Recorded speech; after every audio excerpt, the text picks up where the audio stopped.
Hey there, Windy Cindy. It's Babymetal time again. Let's go watch them.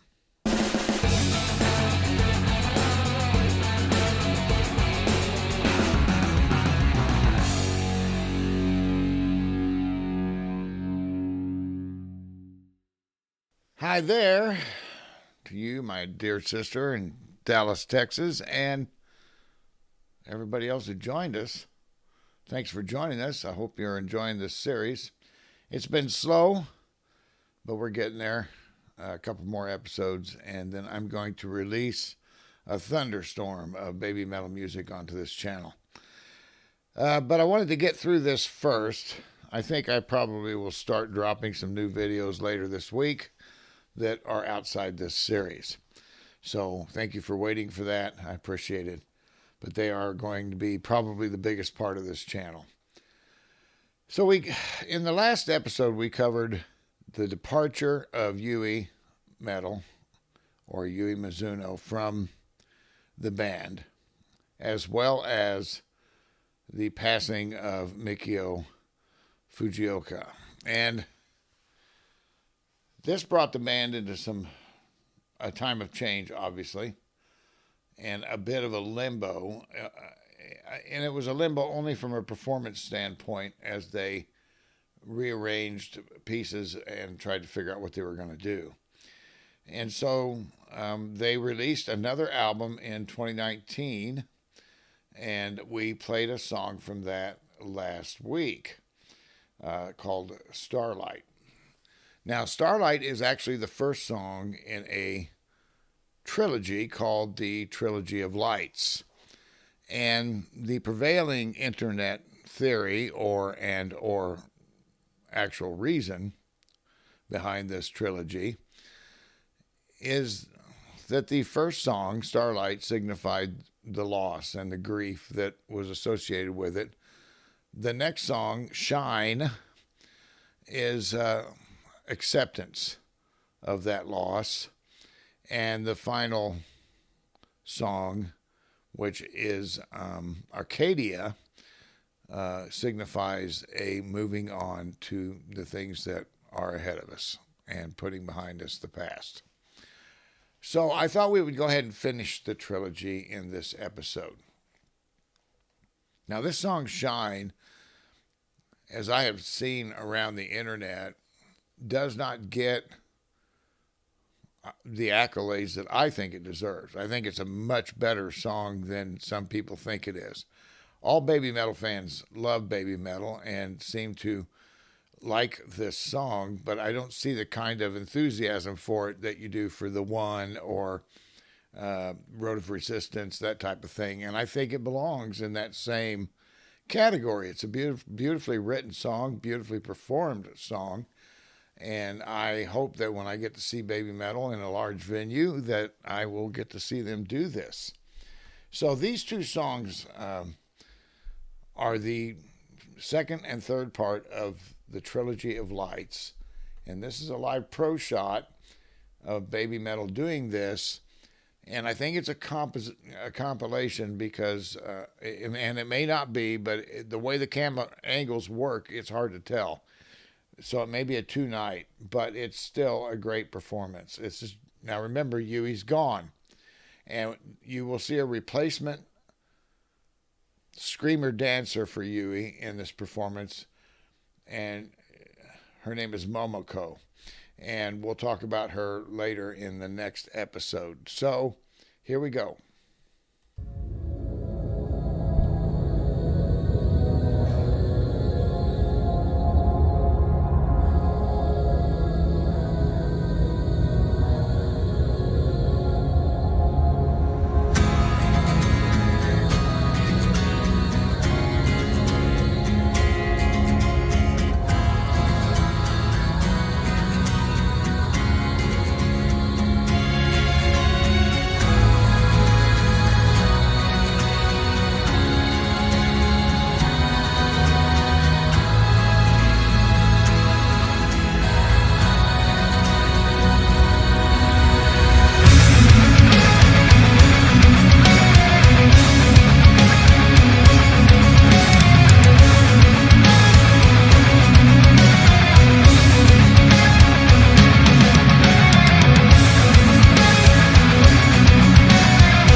Okay, so you got your first look at Momoko, and she will not. That will not be your last look at her. In fact, she had a career of on her by her own right uh, outside of Babymetal, and we'll talk a lot about her in the next episode. There were actually three uh, screamer dancers that were known as the Avengers for the next 4 years or so.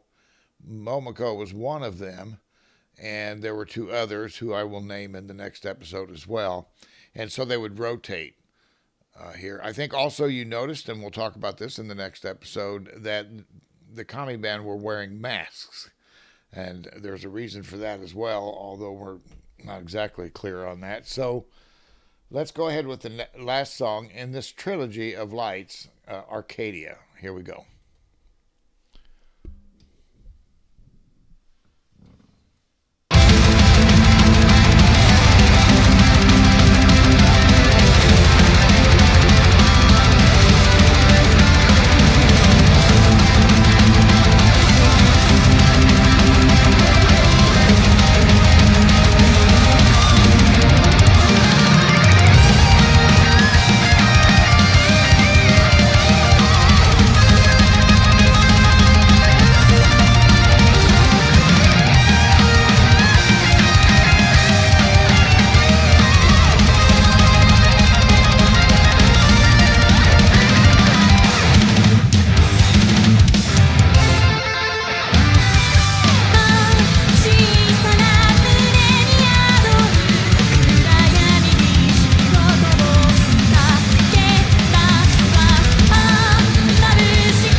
Okay, that finishes up the Trilogy of Lights. Now,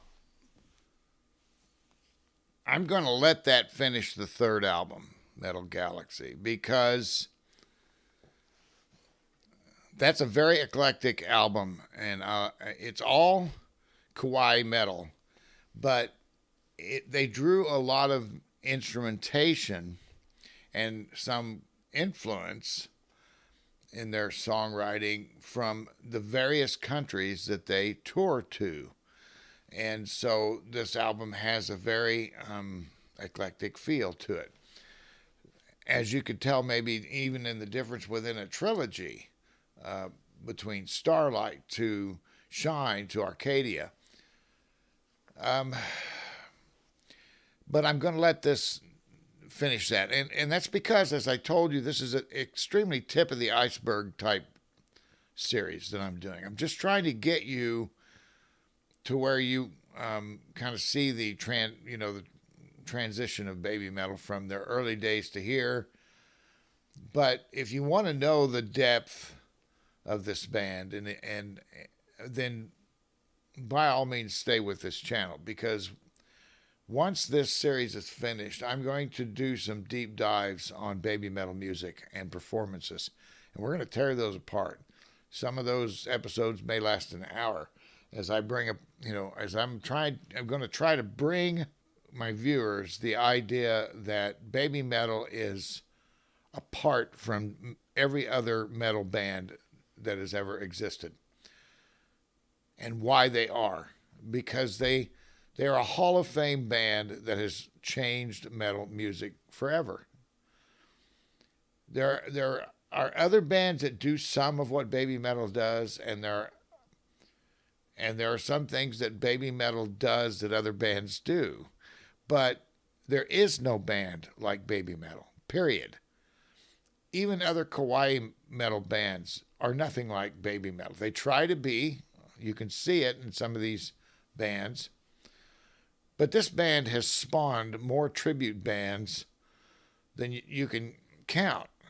I mean, it's like Elvis, I mean, you and I grew up through that, Cindy, where Elvis was everywhere, right? He probably still is, at least in Vegas, right? So it is with Babymetal. Their tribute bands are numerous, and some of them are gaining quite a bit of popularity because, as you can see from these two videos, Babymetal had to start growing up, and it changed their appearance, it changed their approach to music, and you will see that in this next album. And to me, it was such a joy to see their transition from their first three albums to this last album. This last album, Sue Metal described as a concept album. I get it, Sue, but I really think that what that was your coming out, as adult musicians. And when I say adult, what I mean is the depth of their understanding of music had grown so much over the past decade and a half, I should say, that it really showed in this album. This album is incredibly better than I thought it was going to be. I was afraid for it because they were saying things. It's a concept album. We're going to announce a new member at this time. I thought, is Babymetal going to change now that Yui's gone to the point that they're not recognizable? Well, in one way, they aren't. Because it seems like there's a gravitas to the band that wasn't there before. And I'll show you why when we get there. Next episode will be the latest album drop. I think we're going to do 2 songs off of that. And then this series is going to have you up to date. What I do want to say is don't fail to check out my outside Babymetal videos. They're going to be numerous, but they're really going to do deep dives, and a lot of those will be the same songs that we've covered, maybe in a different venue, though. You might see them live where you saw them in music videos, or you might see a music video where we only watched the live version. So Hang tight for that. If you love Babymetal, stay here. I promise you it's about to explode on this channel. And I love you all for staying with me. And I love you, Cindy. And I hope you're doing all right down there. I will see you guys later. All right. Bye now.